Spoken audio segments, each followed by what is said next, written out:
For 6 days, the Cardinal sails across the stormy Culture Sea without running into a storm. But every day, the temperature steadily drops until a layer of ice covers the deck. On the morning of the 7th day, the snow-capped island of Tola is sighted on the horizon. Soon after, a light wind rises from the east. Within half an hour, a furious blizzard is blowing, and all sight of land quickly vanishes in the scuttling drift. It is not until early evening that the weather clears, and although the wind still blows strongly, the force of the gale is spent. You decide to land on the ice shelf and begin your mission from there. Your transport to Ikea consists of 2 sledges, each drawn by a team of 6 canoe dogs. Your 3 guides, Irian, Fenor, and Dice, are all experienced trappers. They are skilled at survival in the icy desert and know of the many unseen dangers. As you stare across the frozen expanse of the Luik ice shelf, you can see a white glare on the distant horizon. This is the Viad Glacier Wall, the point where the flow of ice meets the frozen sea. Through the crisp, clear air of the Kalte, it looks no more than 6 miles away at most, but in reality, it is nearer 60 miles away. You make good progress on the first day, and as darkness approaches, you decide to set up camp for the night. Once the tent is secured and the canoe dogs have been settled for the night, you begin to prepare your evening meal. Suddenly, a terrifying roar is heard outside the tent. "By the gods!" cries Irian. "A Bucknar!" The wind has become much stronger, and it whips the fine snow into small eddies, obscuring your vision. A shadow in your right betrays the Bucknar as it lopes towards you. You cannot believe your eyes when Irian scoops out handfuls of thick oil from the inside of the skin and smears it all over his face and body. "Bucknar oil," he shouts enthusiastically. "Keeps you dry and warm. Better than fur for keeping out the Kalte ice." He offers you a handful of the vile oil. This oil is excellent insulation against the freezing temperatures of Kalte and may well help you in the near future. As you return to your tent, only the canoe dogs seem to object to the smell. They whine and bury their noses in the snow as you walk past. In the morning, the wind has dropped and the air is fresh and clear. The canoe dogs are strong and eager to be off, and for most of the day, the ice is smooth and the run easy. By nightfall, you have reached Siem Island, a pinnacle of granite rising through the ice shelf to a height of 400 feet. In the distance, you see a small cave located directly beneath a frozen waterfall. The wind has become much stronger, and you decide to take shelter in the cave for the night. The following day, the weather becomes bitterly cold. The Viad Glacier is revealed in all of its splendor. Like a carpet of snow glittering with gems, the ice wall rises over 800 feet, and for the main part, it is a smooth, but very steep climb. For 3 days and nights, you fight your way northwards, across the tortuous glacier. Suddenly, shrieks from above warn you that you are not the only creature seeking shelter here. Within seconds, 3 large Bucknar jump from the ice wall and land with a crash on the sledges.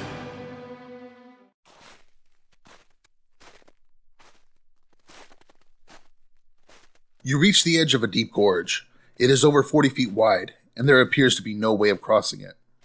You are forced to travel along the gorge to the east. Eventually, after 3 miles, you discover a narrow ice bridge.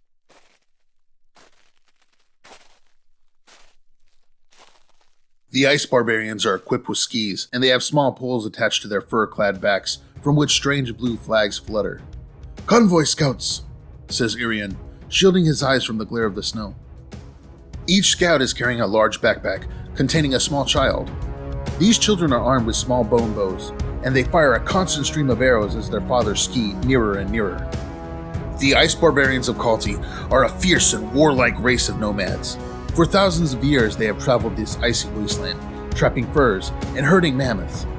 They hate all except their own kind, and kill anyone they find who dares to trespass in their icy domain. Ikea was carved out of the Harad range many ages ago by a race of creatures that have long since disappeared. Thousands of years passed before the ice barbarians migrated here from the uncharted void, claiming Ikea for themselves. You are less than 8 miles from the fortress when the snow gives way beneath you and you plunge into a hidden crevasse. A huge underground cavern spreads into the distance. Stalactites of crystal hang from the icy ceiling, and the constant dripping of melting snow fills this ice world with an eerie musical sound. You are looking at an uncharted world that few, some lending, have ever seen. For you have fallen into the caverns of Kalte. You can see two men in ragged clothes, huddled together beside a fire that seems to be burning inside a small metal bowl. Over the flames, the skinned carcass of a small animal is roasting on a spit. On seeing you enter, the two old men jump to their feet and flee. As the two-headed serpent slithers along the edge, you can clearly see the open jaw of its second head and the yellow, curved fangs dripping with venom. You eventually reach a vast ice vault, the center of which is filled with a lake. The frozen surface is very thin, and the water beneath it looks dark and deep. Suddenly, you see a large black shape pass close to the surface. A Kalkoth has entered the ice hall. You turn to see the creature bounding towards you. Its jaws are wide open, revealing its barbed tongue. You suddenly realize that you are staring at the fountain stones of Ikea. You have reached the ice fortress. Partially obscured by a large mound of crystals, you can make out a ramp leading up to the huge stone door in the fortress wall. As you climb the slippery stone, the sound of cracking ice makes you spin around. The large mound of crystals at the base of the ramp is beginning to move and transform into a whirling crystal coils. This strange creature is a crystal frostworm, a scavenging beast now living on the remains of the unfortunate creatures that have entered the cavern. You soon reach a flight of broad stone steps that ascends northward to a landing 30 feet above. The center of each step has been worn smooth by the feet of the countless creatures that once inhabited the lower levels of cold Ikea. Ragged furs, pottery shards, and the debris of hundreds of years seem to have been thrown on the ground. You reach the landing and pass through an empty hall. Malar bowls hang at the regular intervals along the arched ceiling, their unnatural light illuminating the carved walls. Stone shelves are stacked high with bottles and flasks. On a table in the center lies a beautiful pack full of different colored potions. The faces of grotesque and distorted creatures adorn the surfaces of the case. Set into the center of the lid is a large stone block carved with a hideous face, the mouth of which is shaped around a keyhole. You insert the key and turn it clockwise. Slowly, the shank of the key slips from your grip and disappears into the lock, and the great stone lid opens to reveal a magnificent silver helm. You noticed an arched stone door to your left, adorned with stone carvings. Hundreds of skeletons intertwined around smooth blocks of stone. To the side of the door, you see that a lever in the wall is raised. The stone door grinds open to reveal a small, dimly lit chamber. A black monolith, 8 feet high, stands directly in front of you. It is covered with strange symbols. A flight of stone stairs leads to a darkened archway high above. At the foot of the stairs, still upright and in armor, are the skeletal remains of an ancient tomb keeper. A large black sword rests in its skeleton's bony fingers. You climb over 50 steps before reaching the archway. A billowing and swirling veil of mist hides whatever lies beyond. You suddenly realize that the temperature is much colder around this archway. The statue rises slowly from the altar and advances toward you. As it comes closer, you feel an intense chill radiating from its smooth, stony skin. However, its movements are stiff and uncertain. Your strike splinters the smooth white surface of the statue.